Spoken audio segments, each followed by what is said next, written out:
O que nós trazemos hoje aqui, o capítulo, é meu reino não é deste mundo. Jesus, quando fala da vida futura, ele não falou, ele fala conosco todos os dias. Vem principalmente tocar nós quanto às nossas dificuldades, principalmente as vaidades, que partem do egoísmo. Por que nós temos vaidade? Por que nós temos que nos achar melhor do que outros irmãos nossos? Se isso tudo se acaba, a matéria vai para a sepultura, o ar, azoto, hidrogênio, o oxigênio, todos isso voltam para o meio. Mas nós temos que levar aquela bagagem que não se perde, a bagagem moral e intelectual. Todos, quando se encontram lá no plano espiritual, não querem saber o que ele foi, mas sim o que ele executou, o que ele pôde fazer para se melhorar na escala espírita. E nesse capítulo, Jesus aborda principalmente a vida futura, que é o objetivo nosso. Nós estamos aqui preparando a nossa vida futura, estarmos em melhores condições, buscarmos uma melhora no mundo, no planeta, em condições mais suaves que a Terra, na matéria, na nossa existência. Reconhecemos a realeza de Jesus, sim, essa realeza que é constituída, não é por um título nosso, que nós vamos esquecer, naquela realeza pautada nos ensinamentos, no caráter e no legado que ele deixou para todos nós, um legado que nunca vai se acabar. E do ponto de vista como nós enxergamos a vida futura, será que nós estamos preparados realmente o que a vida futura nos reserva, que depende de nós? O nosso livre-arbítrio sendo utilizado vai nos colocar numa situação melhor ou, dependendo da utilização, pior em que nós nos encontramos? É isso que nós temos que refletir, porque os ensinamentos de Jesus não foram passados naquela ocasião simplesmente de enfeite. Ele havia falado e aquilo foi bonito, quando ele falou do Consolador prometido, esperávamos nós esse Consolador para a semana seguinte, que valeria? Eu só tenho a existência média de idade, 100 anos, vamos dizer muito. Para que eu vou fazer isso? Qual é o meu compromisso se eu não vou estar? Não, porque a nossa essência, a verdadeira vida espiritual, espíritos imortais, nós vamos participando das diversas peripécias da vida, das diversas existências, temos compromisso desses nossos irmãos que trabalharam com Jesus e dão seus depoimentos. E nós estamos aqui. Quem sabe aqui estejamos diante de vários que destruíram reuniões cristãs, as catacumbas, ou que participamos lá no ano 177, daquela que depois viemos a ver a tragédia no circo, como diz no livro de Humberto de Campos, mas hoje estamos aqui, no nosso trabalho, na nossa modificação, na nossa reparação em relação ao trabalho com Jesus. E ele no Evangelho nos deixa uma passagem ali, João capítulo 18, no 33, 36 e 37, que diz assim: tornando, pois, Pilatos a entrar no pretório, chamando a Jesus, disse-lhe: tu és o rei dos judeus? Respondeu-lhe Jesus: meu reino não é deste mundo. Se o meu reino fosse deste mundo, é certo que meus ministros haveriam de pelejar para que eu não fosse entregue aos judeus. Mas por agora meu reino não é daqui. E continuou Pilatos: logo tu és rei? Querendo que Jesus se condenasse, Jesus diz: tu dizes que eu sou rei. Eu não nasci nem vim a esse mundo senão para dar testemunho da verdade. Todo aquele que é da verdade ouve a minha voz. Precisava falar algo mais? E depois desse diálogo, inclusive até ali no 40, Pilatos foi lá para os judeus e ainda disse que não via nada que pudesse condenar, a verdade era condenável, ainda fala isso. Havia tocado aquele nosso irmão, mas investido da sua autoridade material, ficava difícil dele aceitar, como muitos outros não aceitaram os princípios da vida cristã. E falando da vida futura, é o fim que se destina a nós, a humanidade. É aquilo que eu já falei, nós estamos aqui trabalhando nessa nossa vida futura, temporariamente encarnados, vamos desencarnar. Com certeza daqui a 100 anos todos nós aqui seremos lembranças, e lembranças boas, mas a casa vai estar aqui com aqueles que virão depois da continuidade. Seremos lembranças e deve ser o objetivo principal da nossa preocupação na Terra. Sim, nos preocupamos com a materialidade, mas vamos nos preocupar com aquela bagagem que nós temos que levar, para que depois nós não façamos parte daquelas estatísticas daqueles irmãos nossos que são atendidos nas reuniões mediúnicas, porque não aproveitaram as oportunidades que tiveram e ainda vão naquela vereda da escuridão, mas que a doutrina consoladora e esclarecedora vem dar oportunidade, porque o sol brilha para todos. A bondade do Pai, ela está presente em todos. Não existe um espírito que tenha sido criado mal, não. Simples e ignorante. E aí, através da caminhada, ele vai tecendo a sua vida espiritual. E esses princípios da preocupação do homem, pautado principalmente na humildade. Era o que Jesus demonstrou. Duas autoridades ali, Pilatos e Jesus. Um investido da autoridade material, que podia mandar decidir a vida dos outros, e Jesus com a sua autoridade moral. A bagagem já constituída. E na sua humildade, porque todos tentavam condenar Jesus através das suas próprias palavras, quando falou da moeda, quando falou daquela mulher que foi pega na prática de adultério, mas Jesus, na sua humildade e sabedoria, não, o reino não é deste mundo, porque ele não se vangloriaria em ter um reino perecível, nem era interesse dele, como muitos dos nossos trabalhadores espíritas, que nós conhecemos a vida, Chico, Denis, Kardec, não fariam questão de ter um reino, mas o reino que eles constituíram é imperecível. E esse reino consiste o quê? Na luta constante para diminuir a influência material sobre a matéria, estarmos preparados para lidar com elogios, com determinados procedimentos em que colocamos o materialismo acima da nossa condição espiritual. Aí imaginamos aqui o trabalho de Chico Xavier, por exemplo, que se ele, desde criança, não tivesse a lisura, dissesse, não, foi o Espírito que falou, não é meu. Se ele se deixasse, também não chegaria tão longe quanto chegou, mas se deixasse levar, seria um dos bilionários através do menino. Mas, graças à leveza de espírito, ao esclarecimento, ele fez esse trabalho maravilhoso. E vemos aqui, consiste nessa luta sobre a existência do material, valorizarmos o espiritual. Quantos caríssimos irmãos perecem? Está tudo na calmaria, esquecemos de Deus. Basta que venha uma tormenta na nossa vida, pode ser na questão pessoal, na questão financeira, vamos procurar Deus. Há poucos instantes conversar com o nosso irmão, procura Deus na calmaria para encontrá-lo sempre na tempestade. Pode ter certeza.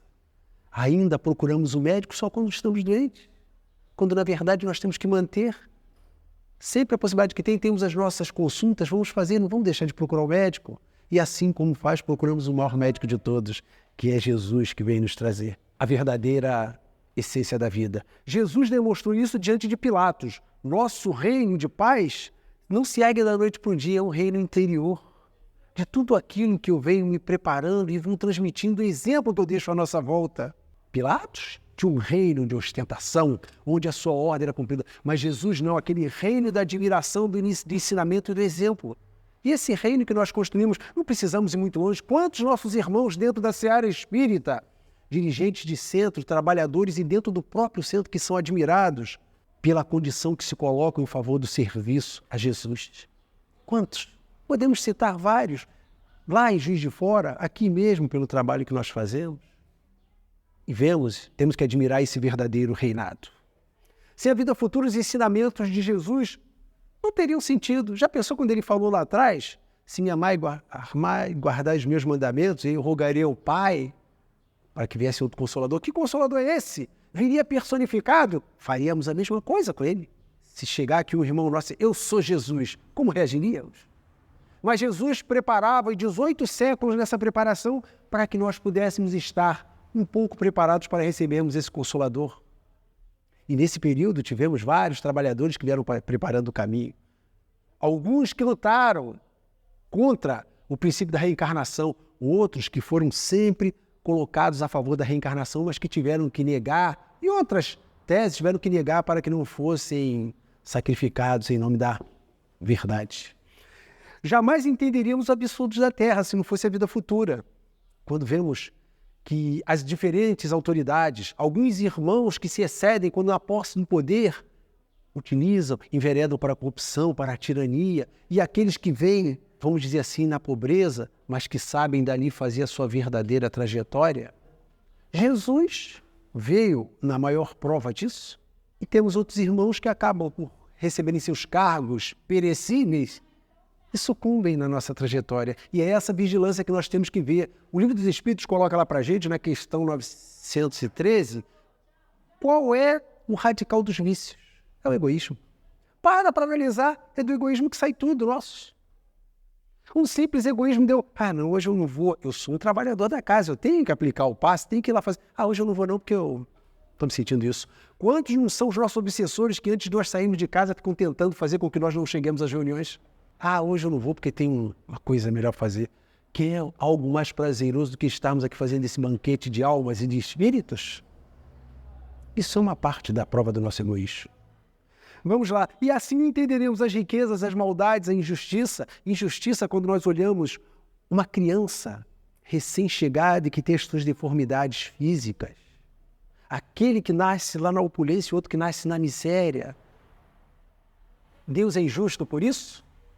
Ou mesmo dá a condição de um homem decidir o destino de outros, como o caso aí, o exemplo de Pilatos, diante de Jesus. Jesus não veio pela espada. Jesus veio pelo exemplo, pelo ensinamento, pelo amor. Ele veio fazer com que a lei fosse entendida ainda nas nossas míseras consciências. Precisávamos passar por diversos estágios evolutivos para que nossa inteligência pudesse chegar ali já no século XIX, receber o Consolador encarnado, a figura do codificador encarnado, para que pudéssemos caminhar nessa seara, no trabalho junto aos espíritos. Entender os desmandos da Terra, sim, o Espiritismo veio fazer-nos entender esses desmandos. Coisas que nós não aceitávamos, mas depois que conhecemos a doutrina espírita, nosso comportamento muda. Eu vou dar um exemplo aqui, aqueles que principalmente encaram esse trânsito, já se modificam em relação a determinadas condutas no trânsito. No nosso núcleo familiar, quando temos aquele nosso irmãozinho, que é de certa dificuldade de lida, mas entendemos que é um espírito que foi colocado aqui naquele núcleo para que venha, para que nós façamos parte da elevação moral dele. A inteligência da divindade faz com que nós estejamos no lugar certo com as pessoas certas, para que uns possam ajudar os outros. As autoridades terrenas sem moral, isso é um comentário que eu faço, porque quantas não são as vezes que eles têm aquele poder, mas não têm a moral para exercerem autoridade sobre determinados irmãos de mais elevada condição espiritual. E isso se adquire da noite para o dia. E isso se adquire, sim, através de um espírito que vem devotado ao seu trabalho, ao seu compromisso. Alguém aqui lembra o que se propôs antes de reencarnar? Quando ia lá entrar no Ministério da Reencarnação, lembrando de nosso lar? Aí, no véu do esquecimento, eu sou investido de um determinado cargo e já começo a me achar superior aos meus irmãos. Na nossa estrutura de uma casa espírita, de um templo, seja o que for, todas as funções são importantes porque fazem parte da engrenagem do trabalho para o objetivo final, atender aos necessitados, divulgarmos a doutrina no trabalho com Jesus. Então, não importa a função, tem uma responsabilidade maior, mas todos são importantes, desde o presidente, aquele que supostamente faz a atividade mais simples, supostamente, porque todos têm sua importância. Não dá para se enumerar como atividade mais simples. A necessidade de se melhorar para quê? Se vai para o túmulo. Aí nós vemos, quando passa alguém que tem um poder que, na sua materialidade, faz com que aquele poder seja tudo para ele, para que eu vou ser bom se eu acredito na vida futura? Aí para o túmulo, não vou ter mais meu compromisso, e aí estaremos duvidando da justiça de Deus. De que cada um vai responder por aquele seu ato, que o livre-arbítrio sendo utilizado vai ser em prol da minha melhoria. E nesse caso, eles tinham essa visão muito materialista, como era, o Evangelho coloca os judeus com as suas ideias imprecisas sobre os castigos da divindade. Eles tinham a ideia seguinte, que se fosse bom agradasse a Deus, ganhariam as guerras, as questões materiais. Mas se desagradasse a Deus, iam ter as perdas, iam ter as tragédias, tudo isso aí. É barganhar com Deus na questão da materialidade. Já pensou se Deus fosse cobrar? Porque nós contraímos dívidas à vista e pagamos a prazo. Humberto de Campos, no livro, agora é Cartas e Crônicas, não me recordo, Crônicas de Além Túmulo, estou aqui na dúvida desse. Tem um diálogo com Judas Iscariotes, que já era, na ocasião do livro, se foi na década de 60, era irmão X, se foi antes, agora me falhou a data aqui. Provavelmente ia ser irmão X. E ele se sentia chateado por aquilo, porque ele já tinha passado encarnações, inclusive no seu depoimento, continuou no trabalho com Cristo, indo parar na fogueira. Mas ainda lembravam-no como o traidor. E ele deu um depoimento e falou que se entristecia porque até hoje nós continuamos vendendo Jesus. E é verdade. Eu falo nós na nossa situação, porque eu tenho certeza que aqueles que conhecem a doutrina espírita, isso já não é uma realidade, porque sabem do compromisso. Nós vendemos Jesus, fazemos trocas. Aí, vemos aí na vida, na questão da administração de um Estado, na nossa questão de um tempo onde fazemos troca, não crítica, mas alerta. Se der isso, terá. Será que Deus precisa dessa troca? Como o codificador passou pela grande dificuldade, quando fala do caráter de Allan Kardec, lembram-se como é que os templos eram formados. Aqueles que ficavam mais próximos daqueles que seriam escutados e que ofereciam mais seriam atendidos pela divindade. E ele teve a sabedoria na questão da definição, na questão número 1. Ele não pergunta quem é Deus. O que é Deus? É uma inteligência suprema, logo, ele já está desvinculado da nossa condição de criatura na carne. É para vermos que nós somos passageiros aqui e temos que aproveitar. E assim precisava que Moisés, naquela ocasião, dissesse a um povo que ainda era embrutecido, vivia da materialidade, tomava as coisas, a violência imperava, a questão da própria mulher era secundária, era movido pelas conquistas terrenas. Visão materialista a julgar pela aparência, que até hoje ainda temos muito. Agora vamos começar a falar dos nossos irmãos que nos deram exemplo. Chico Xavier, quando começou, ali na década de 30, logo após o Parnaso de Além Túmulo, ele ficou conhecido. Mas independente de que nós estamos, nós temos a nossa problemática. O empresário, ou aquele nosso irmãozinho que está ali na rua, sem teto, ele tem a problemática. E entra na cidade lá, de Pedro Leopoldo, um empresário, com um carrão da época, e ele chegou, enfrentava dificuldades, e foi procurar Chico Xavier. E ele entrando na cidade, para do lado do rapaz. Esse rapaz era o Chico Xavier que estava vindo. E quando ele parou o carro, baixou o vidro um pouco, por aqui, meu jovem, onde eu encontro o Chico Xavier? E o Chico, na sua humildade, fala para ele, sou eu, sim, senhor. E ele olhou o Chico Xavier de cima a baixo, olhando os sapatos rotos do Chico, que é a humildade em pessoa, olhou assim, você não arrumou nem para você, que dirá para mim, hein? Fechou o vidro e saiu com o carro deixando poeira. Porque ele vinha para pedir materialidade. Julgou o Chico por aquela condição que ele se apresentava.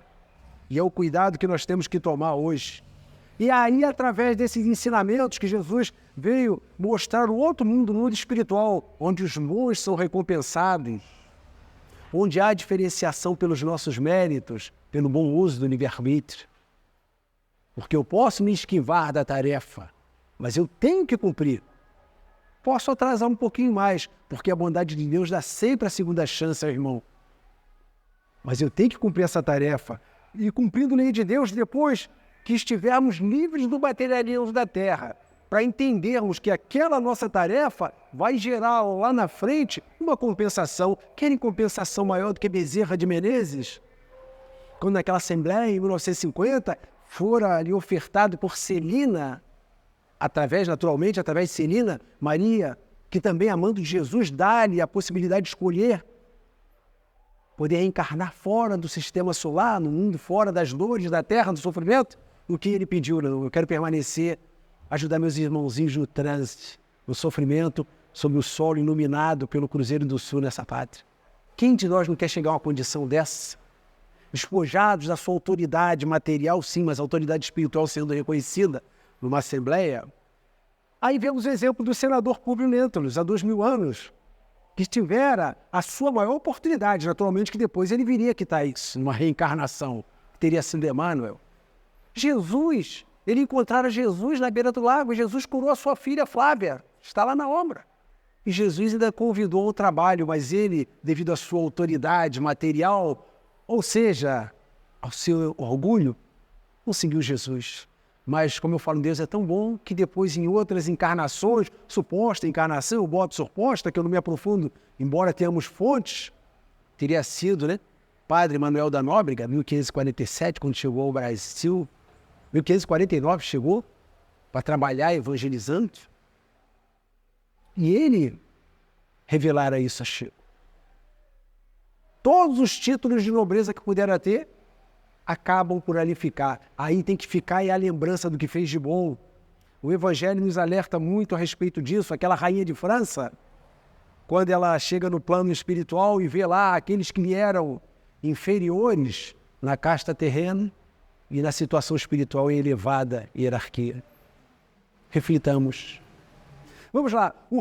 Este reino não é perecível, aos olhos grosseiros da não perecível aos olhos grosseiros da matéria, e sim a sensibilidade das almas elevadas, na visão da caridade.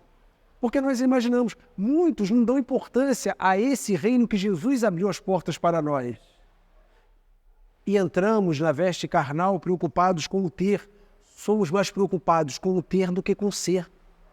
E nos tornamos seres endurecidos, capazes de confundir aquela frase. Ama as pessoas e use as coisas. Aí corre o risco de inverter. Use as pessoas e ame as coisas. Aí quando partem presos ao materialismo.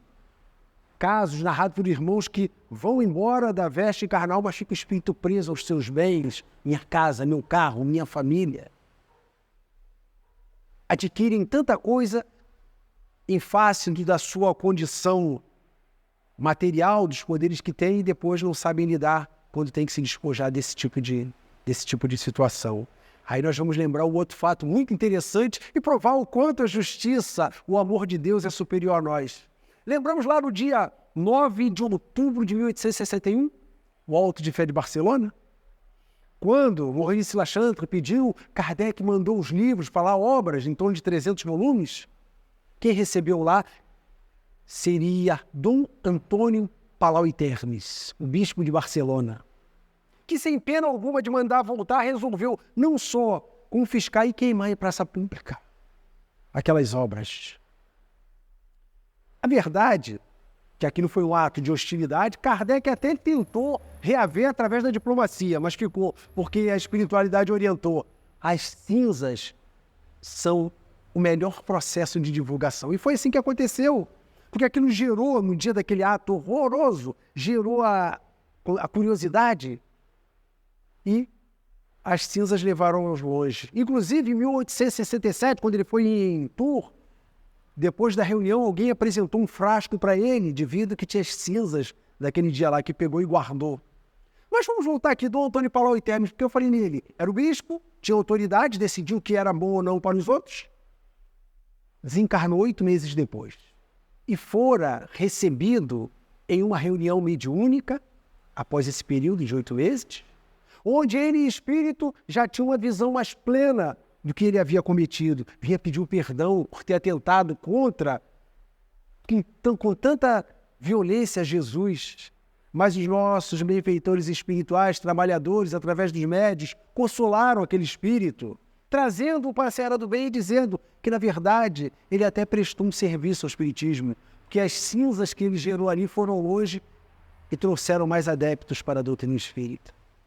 Ali ele começou a reconhecer que a sua autoridade material na vida espiritual não havia sido proveitosa. E com certeza recebeu outra oportunidade do Pai. Jesus colocou a vida futura como uma lei que ninguém escapa, nós não escapamos aqui. Quantas vezes nós já desencarnamos, desencarnamos, quantas mães eu fui, quantos pais eu já fui, quantas mães eu possuo, que é aquela família espiritual que nós vamos abrangendo, que Jesus fala para a gente, né? Mateus 12, 46, 50, meus irmãos e minhas irmãs, são aqueles que fazem a vontade do Pai, e espíritos vão se amando para que nós reconheçamos o verdadeiro amor, o amor espiritual. Quantos não são? Esse nosso irmão não pode ser recebido depois de uma seara de um trabalho espírita. O bispo de Barcelona, em vir trabalhar com Jesus, aos olhos sobre matéria. Vamos lá. E por causa da incerteza que muitos tinham como falsa a vida futura, porque achavam que desencarnou ou morreu o corpo, acabou tudo. E cadê meu compromisso? É a incerteza que se tem. Se eu não tenho nenhum compromisso, eu vou praticar o mal mesmo, depois eu vou embora, não vai ter mais nada. Aí quando chegamos lá do outro lado, nos deparamos com o nosso livrão aberto. Ou quando embarcamos no trenzinho, a bagagem está incompleta.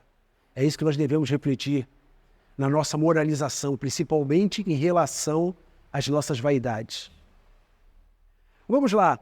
O Espiritismo veio completar o ensinamento do Cristo. Sim, quando ele falou, abrir nossos olhos, mas precisava melhorar nossa audição. Melhorando nossa audição, abriu nossos olhos. E os nossos irmãozinhos que 18 séculos depois do Consolador vieram, começaram a aparecer através do trabalho do codificador, vieram nos dar essas noções. Primeiro, ficávamos maravilhados por ver uma mesa mexer, a mesa falar.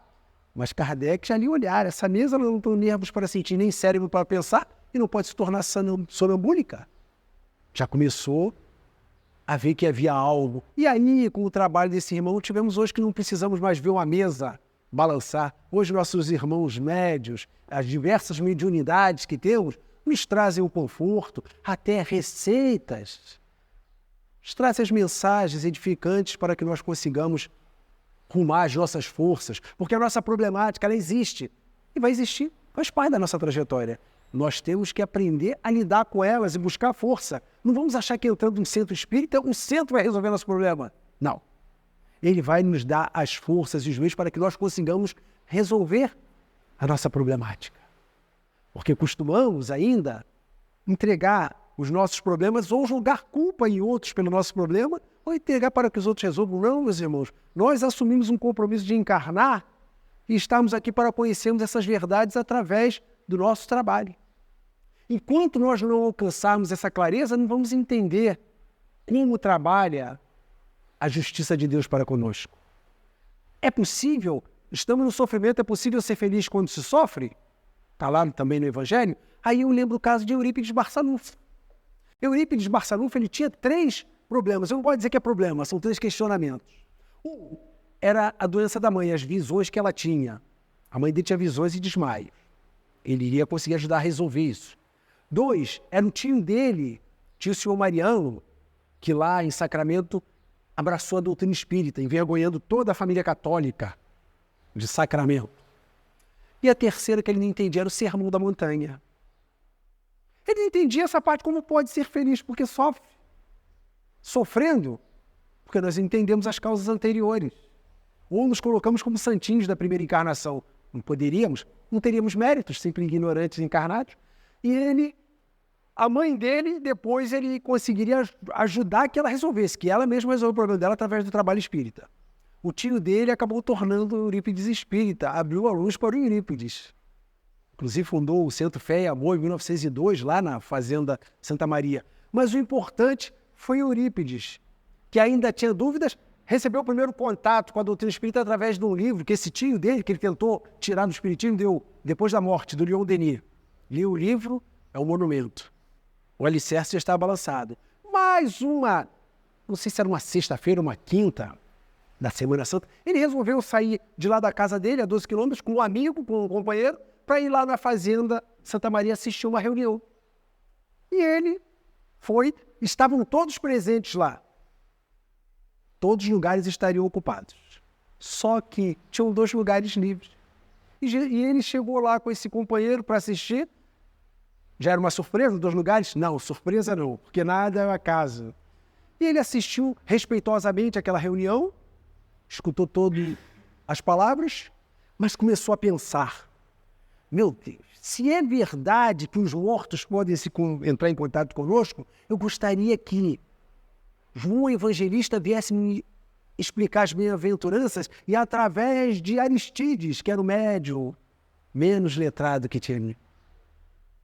Dizem que Aristides não sabia fazer um nó com a garrafa. E ele pensou aquilo. Quando, em determinado momento da reunião, começam as comunicações, Aristides se levanta e faz uma das mais belas perorações que Eurípides havia escutado naquela noite. Fala, explicando bem-aventurança por bem-aventurança. Acabou para Eurípides. Se tornou no momento certo, deixando aquela sua realeza endurecida por dogmas, para reconhecer com Jesus que ele continuaria no mesmo trabalho. Vicente Paulo, ele fazia parte da Irmandade Vicente Paulo. Vicente de Paulo falou para ele que ele continuaria no mesmo trabalho, só que na visão espiritual, que nos dá mais amplitude das nossas responsabilidades e das nossas possibilidades de ajuda. Falando da vida futura agora, né? A vida futura, ela vem representar para a gente a verdadeira justiça de Deus. Dá a cada um conforme o seu merecimento. Nenhum fardo será maior do que a possibilidade de carregar. É a vida futura.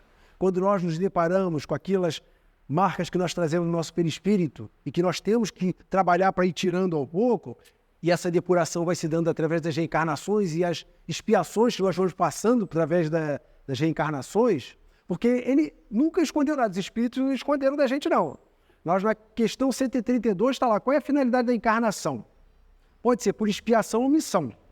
tem o objetivo de levar o espírito à perfeição. Mas para alcançar essa perfeição, ele tem que passar pelas vicissitudes da vida. É aí que consiste a expiação. Está lá, está avisado. Então ele encarnou, ele já começa, simples e ignorante. Naturalmente, que não temos conhecimento, nós vamos ver o vidro e vamos pisar no vidro. Eu tenho conhecimento. Mas depois que eu pisei naquele vidro, meu pé ficou com a marca ali, ficou dolorido. Na próxima vez que eu passar, eu vou ver o vidro, eu vou desviar. Aí vem a reencarnação, questão 167. Qual é a finalidade da reencarnação? Já bota assim, expiação. Tá ali, expiação. Já diz que já consequência do que eu fiz. E a melhora progressiva da humanidade. Se eu vou me melhorar, se Deus não dá chance de melhorar, é nós nos melhorarmos em todas as formas, tirando esses pesos do orgulho, do egoísmo, trabalhando em prol do nosso semelhante, reconhecendo na realeza de Jesus o que nós precisamos para seguir a nossa trajetória com sucesso em relação à luz de Deus. Então nós vemos que os propósitos que os Espíritos nos colocam através do livro dos Espíritos são bem claros. O Evangelho vem nos dar essa junção com a divindade para que entendêssemos. Os sofrimentos são passageiros, estamos com as pessoas certas no lugar certo para ajustarmos os nossos exercícios da paciência. A paciência é uma das grandes virtudes aí, né, meus amigos? Não temos paciência para esperar a conclusão de um curso, queremos logo estar diplomados. Não temos paciência para ouvir. Não temos paciência para esperar nenhum irmão terminar de falar conosco. E às vezes para transmitir, ontem mesmo estava numa reunião mediúnica, um irmão, uma irmã levantou uma questão que ela participa de um estudo, só que nesse estudo, eu, da minha forma, acredito, posso pensar, um estudo, nós temos o compromisso sim, mas se conseguir ler um parágrafo só, enquanto aquele parágrafo não tiver entendido plenamente, não vamos ter pressa de ler 20 páginas numa noite, num dia. Vamos entender.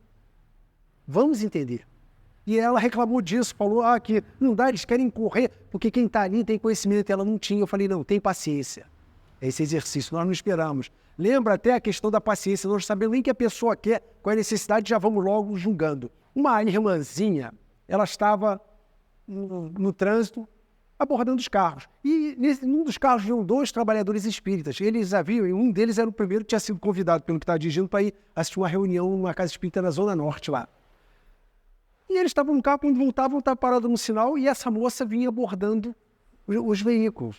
E ele já pensou, vai pedir alguma coisa, eu não tenho condições.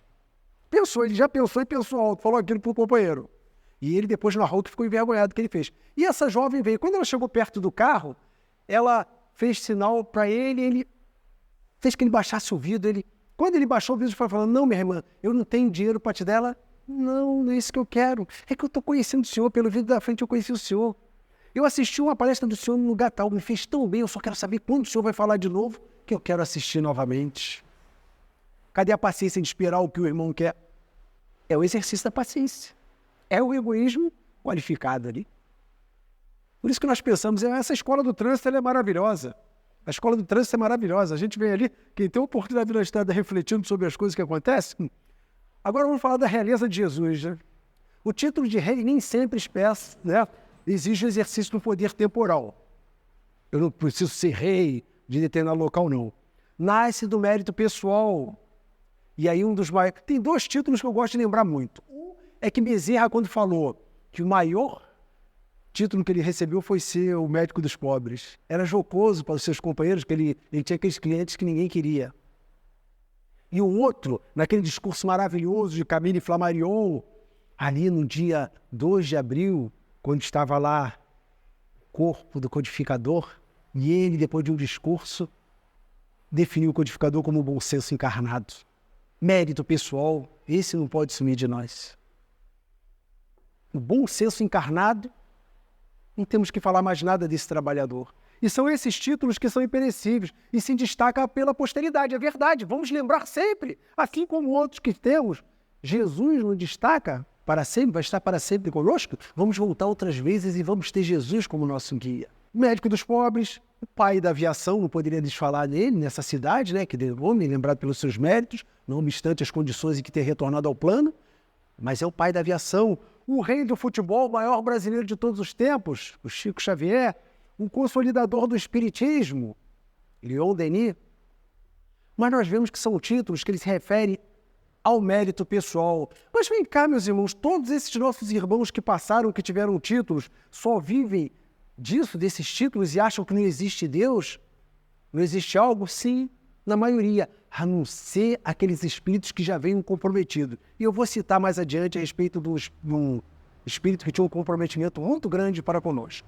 Sem a vida futura, os ensinamentos não... Jesus perdesse de jamais entenderíamos esses absurdos, né? O maior equívoco nosso da espiritualidade é estar dotado de uma autoridade, um título, e título terreno, e ignorar a necessidade de Jesus no coração, a espiritualização. Quando nós estamos no domínio de uma determinada população, nós nos achamos soberanos. E não precisamos de Deus, de Jesus, a concepção, não. É o eu quero, eu faço e eu posso. E esse é o maior erro da humanidade, porque ele se vê na sua vida temporária, nesse figurino, nesse cenário, mas esquece do enredo que ele ainda tem que cumprir. E isso aconteceu com Pilatos. Mas quando eu falo que as funções elas são estabelecidas, como um presidente de uma casa espírita, ele já é nomeado pela espiritualidade, nós vamos lembrar o caso de um espírito com um compromisso muito grande, narra-nos Humberto de Campos, através de um diálogo com Dom Pedro II. Um espírito altamente comprometido com o Brasil. Tiveram a sua oportunidade de trazer, dar o seu salto quântico. A nossa irmã Isa Rita, ela faz uma palestra sobre Longinos, seria uma suposta encarnação. Mas vamos à grandeza de Dom Pedro. Falar de Dom Pedro com a sua trajetória como um estadista, como administrador, já é algo de bom. Mas ele tinha um lado espiritual. Os trabalhadores espíritas que vieram assessorar Allan Kardec, tivemos. Allan Kardec nasceu em 1804. Naquela assembleia fora nomeado para nosso trabalho na Terra. Tivemos Camille Flammarion, que veio abrir os mundos para que nós conhecêssemos as diversas moradas da casa do Pai. Tivemos Leon Denis, em 1846, que veio nos dar o suporte filosófico, continuador, consolidador, defensor e divulgador do Espiritismo. E tivemos também Gabriel Delany. Esse aí viera pavimentar a estrada científica para que nós tivéssemos isso. Mas vamos falar de Camille Flammarion nesse comprometimento. Foi encontrado lá nos arquivos do Museu Imperial de Petrópolis uma carta de Camille Flammarion a Dom Pedro II, porque Dom Pedro era o homem das ciências. Tantas inovações ele trouxera para o Brasil, e no quarto dele tinha até lá uma luneta que ele observava. E esse livro era de título Urânia, um romance espiritualizado, elevado para o espaço. Camille deu aquele livro para que o imperador, sabendo do seu interesse pela literatura e conhecedor das diversas filosofias, poliglota, se aprofundasse. Passado algum tempo, tivemos ali em 1889 a República, ele fora, né, a família imperial, vamos dizer assim, foi expulso do Brasil. Naquele período, Teresa Cristina desencarnaram em 1889, ali, no dia 8 de dezembro, se eu não me engano. E Dom Pedro ficou numa tristeza muito grande na Europa. No ano de 1891 foi encontrada uma outra carta consoladora, onde afirma que as alegrias do mundo espiritual vão compensar a humilhação da perda do trono, o exílio e a saudade do Brasil. E ainda tinha a tristeza de Teresa Cristina. Então nós vemos que a espiritualidade se encarrega, porque essa carta não iria à toa de um trabalho do espírita para aquele espírito com um compromisso tão elevado com o Brasil. Ele foi o imperador, autoridade moral, material aqui, mas tinha a sua responsabilidade espiritual. Foram vários atributos a ele se desprender das questões materiais, não querendo nenhuma indenização por parte do Brasil, entre outros, tirar moeda, enfim, precisava do aparato. Nós não vivemos sem Deus, meus irmãos. Não vivemos sem Jesus. Eu posso estar no mais alto cargo, eu preciso do aparato dos espíritos, porque os espíritos estão de todas as partes e conforme a nossa sintonia vamos atrair para perto de nós os bons ou os maus. Cabe a cada um de nós. Saímos de um ambiente como esse, vamos levar toda essa influência da espiritualidade que já trabalha aqui conosco para os nossos lares, no nosso caminho, deixando aquele rastro de luz fulgurante para que possa abranger todos os nossos irmãos. Então nós vemos que todos nós precisamos desse amparo, desse aparato. Dei um exemplo aqui do nosso imperador, mas por esses homens que dirigem o nosso mundo, pelas preces que nós fazemos nas nossas casas espíritas, quando a atmosfera é trabalhada para que esses detentores dos títulos materiais possam receber o aparato espiritual e tomarem a melhor conduta, para que não sintam futuramente, ao se depararem com a sua realidade, que sofram tanto quando poderiam ter evitado. Vamos lá. E nesse romance, Urânia, estão as respostas para as muitas dúvidas que inquietavam o espírito do imperador. Vendo as circunstâncias de encarnação de Dom Pedro II, eu acredito que esse espírito, após o desencarne, depois de tudo que passou, ele já deva ter tomado a consciência da sua realidade, do compromisso que ele tivera com Jesus e o que ele deixara ao partir da sua pátria, da sua terra natal, com tanta saudade. E é esse que nós vamos entrar no ponto de vista como encarar. Vamos imaginar aquela figura de Dom Pedro. Como encarar o ponto de vista da vida terrena e da vida espiritual, do Evangelho? A ideia precisa da vida futura dá uma fé inabalável, né? No porvir, refletindo sobre a moralização humana e muda a nossa forma de encarar a vida. Se eu encaro sabendo que eu sou passageiro, eu tenho que encarar, buscar eu me melhorar naquilo que eu vou poder angariar de bagagem para poder utilizar futuramente. É a bagagem moral e intelectual. É esse o nosso objetivo da vida futura. E se não fosse isso, temos outro grande exemplo, Saulo, quando foi na perseguição de Ananias, chegando no portal de Damasco, tiveram aquele encontro maravilhoso com a luz de Jesus, cegando-o temporariamente da matéria, e que o próprio Ananias o encaminharia para a cura, para que ele pudesse não só recuperar a visão da matéria, mas ter uma visão espiritual, passando a ser Paulo de Tarso.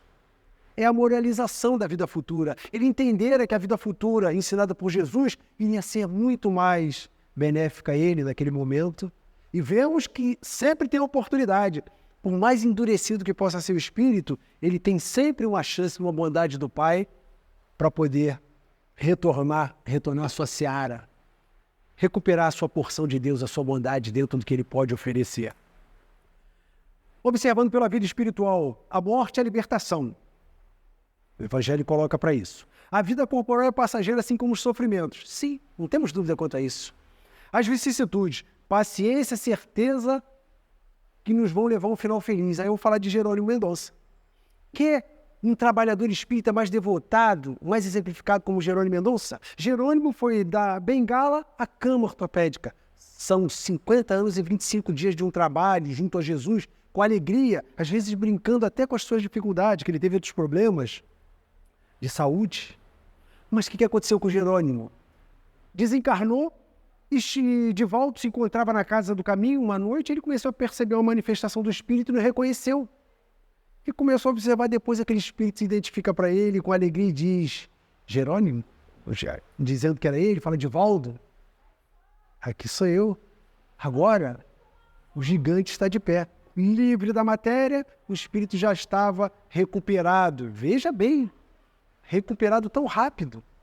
São espíritos de elevada condição espiritual. E ele dizia: o gigante já se encontra de pé. Livre do peso da matéria, ele já estava novamente pronto para o trabalho. A morte é a libertação corpórea. Não corramos o risco de sermos vivos mortos, porque é aquele que está vivo na matéria, mas que não procura deixar sua parte de colaboração na obra do Pai junto com o seu semelhante, principalmente no momento de se esquivar da caridade, para com o próximo e para consigo próprio. Do ponto de vista da vida terrena, a morte é pavorosa. Sim, quantos não temem a morte? Vai temer a morte porque sabe, vai perder o seu título, vai perder o seu comando, vai estar ali deixando a família, vê somente os bens e as perdas preciosas, vão causar mágoa. Quando ele olha pelo ponto de vista da vida material, ele perde uma coisinha, já lhe causa tristeza profunda. Alguns são levados até aquele ato horroroso que atenta contra a lei de Deus. Perdas, não sabem lidar com a recuperação da vida, que a vida não é a sua materialidade. Nos insucessos financeiros que podem acontecer e todos nós estamos sujeitos, entre outros que possam acontecer que nos entristecem. Força, caríssimos espíritas, cristãos. A vida futura é muito mais ampla. Essa nossa trajetória aqui é uma pequena passagem para a eternidade. Hoje nós temos a obrigação de deixar límpida para voltarmos nas condições melhores e podermos, ao invés de ser auxiliados, auxiliar aqueles nossos irmãos que ainda precisam. A visão estreita do mal em si do bem para os outros. O mal, acontece uma coisa para mim, ela chega com tanta violência, não, isso não podia ter acontecido. Mas a mesma coisa que acontece com o meu irmão, não tem importância não. Essa visão estreita do materialismo.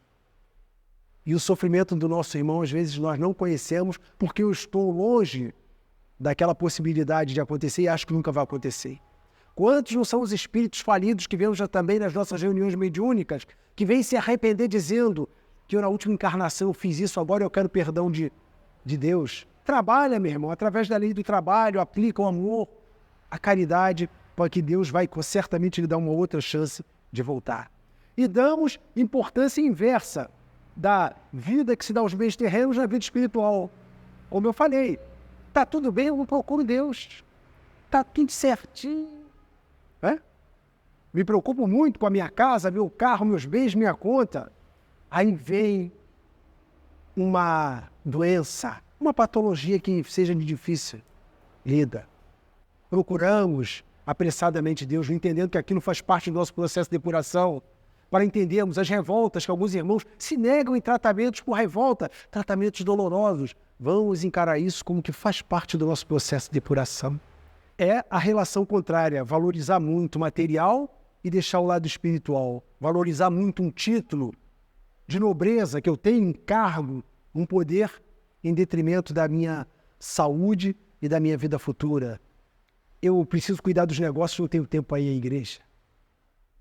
Mohandas Karamchand Gandhi, o Gandhi, deu um dos maiores exemplos para a gente também da desmaterialização. Ele estava viajando, se não me engano, da Inglaterra e parou em frente a uma joalheria, ficou olhando uma peça e demonstrava um ar de satisfação diante daquela beleza. O dono da joalheria, achando diante daquela figura, resolveu agradá-lo e falou que se ele se agradasse daquela peça, que ele daria de presente, se ele estivesse precisando. Aí foi que Gandhi deu o exemplo, falou que ele estava rindo é porque ele não precisava mais daquilo. Ele olhava aquilo e via com indiferença. Porque o que ele precisava era muito mais. Não era daquela peça para satisfazer o seu egoísmo, orgulho e despertar vaidade. As leis do progresso, o homem procura sempre seu bem-estar. Sim, tem que procurar o bem-estar. Temos que nos melhorar.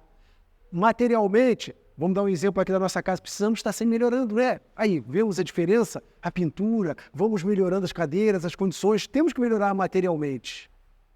Faz parte do progresso, é isso. Quando nós ficamos felizes em encontrar um lugar que o dirigente vai falar para a gente, fizemos isso, instituímos isso, é bom. O problema é que Deus condena não são os bons terrenos, mas sim o exagero, o supérfluo. É o supérfluo que condena, porque tudo que é demais acaba prejudicando. Nós vemos que o nosso organismo, até uma brincadeira que eu faço, até a caridade demais acaba tendo problema. Chico Xavier era tão caridoso que tem uma parte dele, da sua humildade, né? Vamos dizer, a humildade dele era tão humilde, que uma vez uma pessoa veio elogiar ele, ela falou, que isso, meu irmão? Não elogia assim, eu sou um verme no mundo. Aí entra Emmanuel, sempre chamando a atenção dele, isso lá no começo, falou para ele, que isso, Chico? Não insulte o verme. E ele não entendeu, não ofenda o verme. E ele explica, ele é ativo na transmutação dos detritos da terra e cumpre com extrema fidelidade o seu papel de humilde e valioso servidor da natureza. Bem diferente de nós, né, Chico? Que ainda precisamos aprender com os vermes a sermos fiéis a Deus como Ele é na sua tarefa.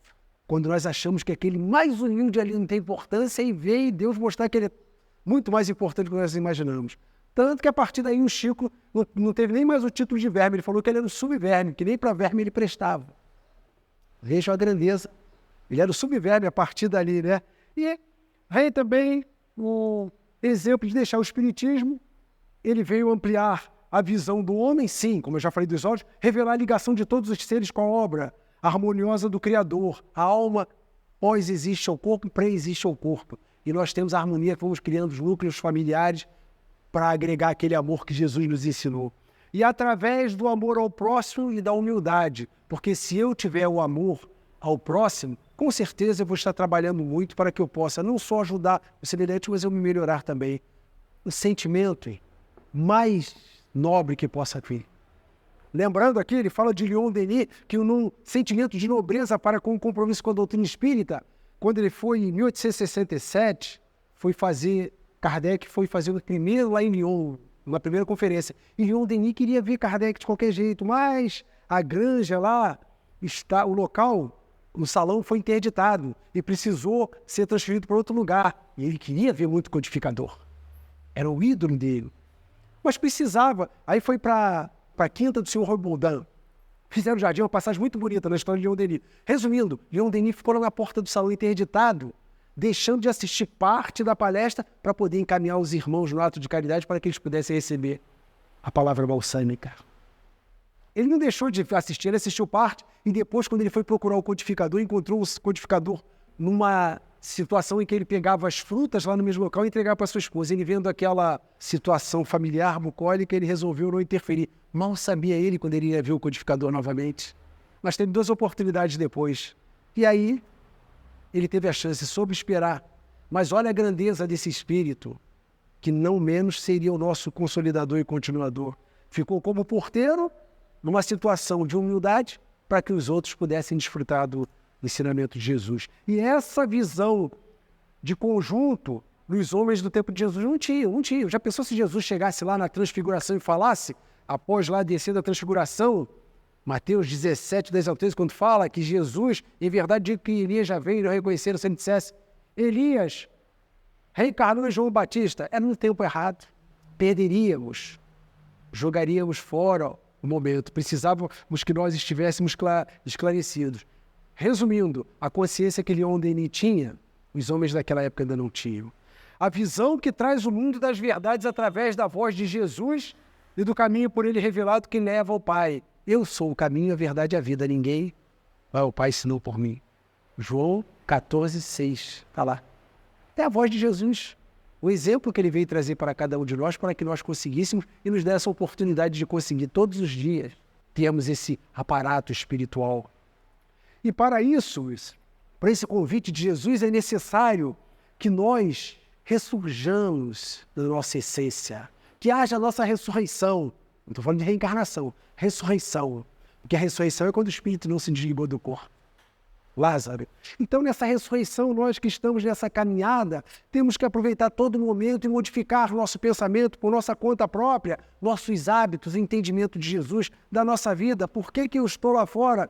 Passo tantas dificuldades e não me revolto, os murmúrios, tudo isso.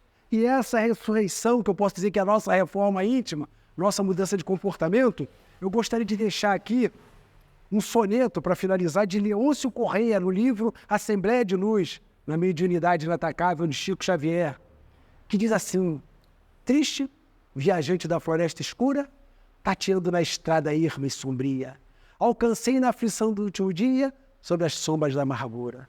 Mas além do pavor da sepultura, eis que a paz novamente me sorria, e ave, exalçando a graça da alegria, embriaga a minha luz vibrante e pura. Glória às dores da vida transitória, não traduzo o meu grito de vitória. Por mais que minha fé se estenda e brade, cego que torna a ver além do mundo, canto somente da luz de que me inundo, nos caminhos de sol da eternidade. Muita paz, meus irmãos.